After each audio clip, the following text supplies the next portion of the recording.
चलिए मेरे साथ बोलिए वासुदेव जनार्दनम। प्रिय आत्मसन, मैं पंडित राजकुमार शुक्ला ज्योतिष में और तुम में पुनः आपके साथ हूँ। प्रिय मित्रगण, इससे पूर्व का जो भाग मैंने बनाया दांतों का प्रथम बार दिखाई देने का क्या फल होता है, शुभ या अशुभ, दो विषयों पर मैंने आपसे चर्चा की। प्रिय मित्रगण, आपने देखा, सराहा, लाइक किया, सब्सक्राइब किया, उसके लिए आभार है। आप में से ही कुछ मित्रों ने व्यक्तिगत तौर पे मुझसे अनुभव किया कि इसका द्वितीय भाग में आपको बनाऊं, उसकी शुभता और अशुभता के संबंध में विशेष तौर पे आपसे चर्चा करूं। प्रिय मित्रगण, मैंने बतलाया दो भाग कुल है, एक शुभ भाग है, एक अशुभ भाग है।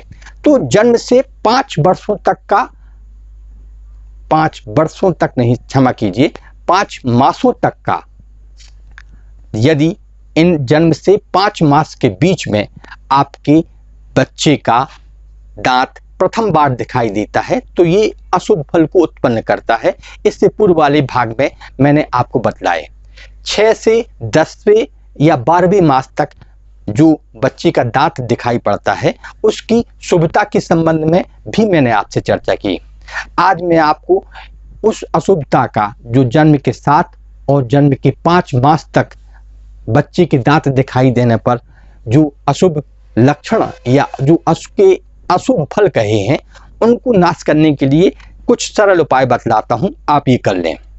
प्रिय मित्रगण, जिस भी बालक के जन्म से लेके 5 मास के बीच में दांत दिखाई पड़ते हैं के लिए सरल उपाय मैं आपसे कहूं तो वो ये होगा कि सबसे पहले विष्णु की पूजन कर लें और जिस कुल में इस बच्ची का या नवजात शिशु का जन्म हुआ है उसकी कुल देवी या कुल देवता का पूजन प्रथम तौर पे कर लें, उनसे क्षमा प्रार्थना कर लें और ये निवेदन कर लें कि ये जो बालक है ये उस कुल के लिए, जिस कुल में ये उत्पन्न हुआ है, उसके शुभ परिणाम को उत्पन्न करने में सक्षम हो, इसकी अशुभ परिणामों का नाश हो जाए। इस बच्चे की ठीक वैसे ही शांति विधान कराएं जैसे कि मूल में उत्पन्न हुए बच्चे की जाती है। सर्वप्रथम मैं आपको सरलता से कहूं तो अशुभता के नाश के लिए इस बच्चे को किसी योग्य ज्योतिर्विद से मुहूर्त आप ले लें या किसी भी शुभ बार में, सोम, बुध, गुरु या शुक्रवार में, जैसे ही मान लीजिए उसका दूसरे मास में दंत दर्शन हुआ तो दूसरे मास में दंत दर्शन परिवार के लिए, कुटुंब के लिए नुकसानदायक है। तब हमको कुटुंबियों के साथ मिलकर उनसे चाहे तो आप कुछ पैसा भी ले सकते हैं, नहीं तो आप अपनी मर्जी से भी ये उपाय कर सकते हैं। कुटुंब के सारे लोग किसी मंदिर में जाके कुछ वस्तुओं को प्रथम तौर पर दान कर दें और उस देवता से, जो भी भगवान विष्णु या शिव का मंदिर है, उनसे प्रार्थना करें कि नवजात शिशु उसके दुर्भाग्य का नाश हो जाए और हम इसकी शांति विधान के लिए हम हवन करने की, किसी विशेष पुराण के पठन या पाठन करवाने की व्यवस्था आप कर दें तो बढ़िया होगा। आप इसके निमित्त चाहें तो ब्राह्मण से शांति विधान भी करा सकते हैं या केवल वस्तुओं का दान देकर भी आप इसकी शांति विधान के निमित्त भगवान से प्रार्थना कर सकते हैं। प्रिय मित्रगण, ये सदैव याद रखेंगे, अशुभता के नाश के लिए हमें एक और जो सरल उपाय है वो ये है कि बालक के मामा को बुला के, एक सरल उपाय है, मामा को बुला लें। मामा ना होने पर मातृ पक्ष से कोई भी व्यक्ति को बुला के या उस पक्ष से कोई भी व्यक्ति आके ये उपचार कर सकता है। प्रारंभ में जिस बालक को अशुभ दांतों का साथ उत्पन्न होना पाया गया उसके लिए तो आपको वेदोक्त शांति विधान करवा लेना चाहिए। बाकी शेष के लिए आप चाहें तो इसके लिए उसके मातुल पक्ष को, मामा पक्ष को बुलाएं। किसी कांसे के बर्तन में, कांसे का एक कटोरा लें, उसमें उबला हुआ भात, चावल पका लें। आप उसको स्टोव पे ना बनाएं, आप उसको पका लें। ऐसे पके हुए चावल को उस कांसे के बर्तन में रखें, उसके ऊपर मीठा दही, उसके ऊपर गुड़ की एक डल्ली और उसके ऊपर शहद जो है वो बिखराकर आप उस बालक को हाथ में दें। मामा पक्ष से या मातुल पक्ष से ये प्रार्थना कराई जाए कि ये बालक हम आपको ये सा अन्न, सा पात्र, सा धन, कुछ दक्षिणा भी आप उसमें रख सकते हैं, ये आपको देते हैं। आप हमारे कुल में, जिस कुल में उत्पन्न हुए हैं, उस कुल के लिए नाशक ना होके शुभ फलदायक हो जाएं। आप जिस पक्ष में माता या पिता या भाई या बहन जिसके लिए नुकसानदायक हैं, तो उस दुर्भाग्य का नाश करके इस मेरे भात को, इस मेरे पात्र को ग्रहण करें और अपनी अशुभता का त्याग करते हुए हमें शुभ फल देने वाले हो जाएं। तो माता पक्ष से आया हुआ वो व्यक्ति उस पात्र को बालक को दे।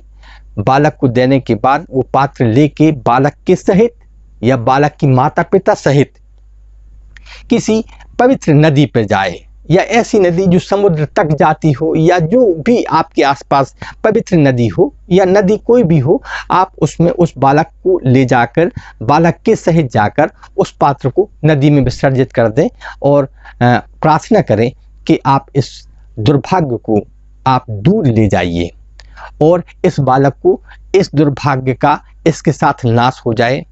फिर आप बच्चे सहित वहाँ पे चाहें तो थोड़ा सा स्नान कर सकते हैं, जैसी अवस्था हो वैसा आप कर लें, पवित्र करके वापस आके किसी मंदिर में भगवान से प्रार्थना करें कि इस पक्ष को ये दुर्भाग्य नाशक ना हो। और वहाँ पे जो भी भगवान को आप द्रव्य या दक्षिणा दान करना चाहते हैं, प्रसाद बांटना चाहते हैं, बांटते प्रसन्नतापूर्वक घर आए। मामा घर के बाहर तक आके उनको छोड़ के जाए, घर के अंदर मामा प्रवेश ना करे, दूर से ही वो उस बालक के माता पिता को, परिवारजन के सम्मानीय व्यक्तियों को प्रणाम करके वापस अपने घर को चला जाए। ये उपाय पहले भी किए जाते थे, करवाए जाते थे, सरल हैं और लोक प्रचलित भी हैं।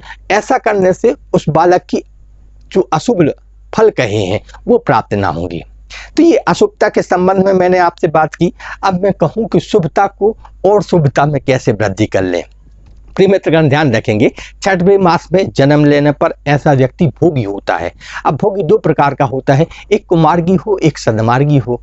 भोग का मतलब ये नहीं है कि आप अपने धन का दुरुपयोग करें। आप मान लीजिए आप मदिरा का पान करते हैं, वो भी एक भोग है, गलत लक्षण है। आप गलत मार्ग से पैसा कमाते हैं, तो जुआ, सट्टा, लॉटरी, इस मार्ग से बालक पैसा कमाए तो ऐसे पैसे से कोई विशेष आशय नहीं है। ये अच्छे प्रकार का भोग नहीं कहा गया है।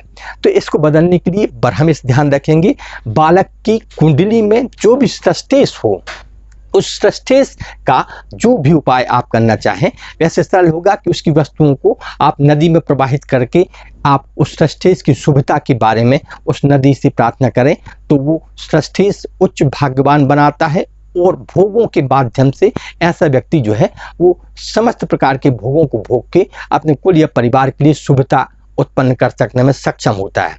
सप्तम मास में बालक के दंत दर्शन पर पिता पक्ष के कार्य व्यापार को लाभदायक है। तो ऐसे में ये जो सप्तम मास में दंत दर्शन होता है, आप चाहें तो किसी धार्मिक स्थल पर आप सोने का दांत, बच्चे का जितना सोने का दांत है, छोटा सा एक सोने का दांत, वो ले जाके आप भगवान विष्णु को दे सकते हैं। ऐसा किसी भी गुरुवार में, शुक्ल पक्ष के गुरुवार में आप करें।